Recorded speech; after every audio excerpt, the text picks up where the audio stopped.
RS Bharathi என் பேர் வேற BA அப்படின்னு போர்டு எழுதி மாட்டுவாங்க. காரணம் என்னன்னா ஊர்லயே ஒரே ஒரு BA தான் இருக்கும். இப்ப நாய் கூட BA வாங்குற பட்டம் ஆகி போச்சு நம்ம ஊர்ல. திராவிட சமுதாயத்தை சார்ந்த ஒரு ஹைகோர்ட் ஜட்ஜாக இருந்தார் என்றால் அது திராவிட இயக்கம் போட்ட பிச்சை.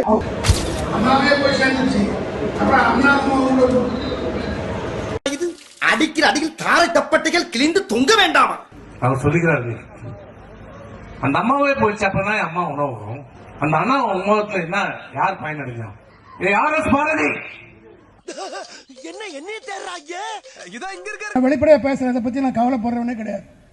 மனசில் பட்டதை வெளிப்படையாக பேசக்கூடிய ஒரு தைரியம் உள்ளவன் நான். காரணம், உனக்கு தைரியம் இருந்தால், உன் தலைவனுக்கு MK ஸ்டாலினுக்கு தைரியம் இருந்தால் நாளைக்கு அறிக்கை வெளியிட சொல்லு.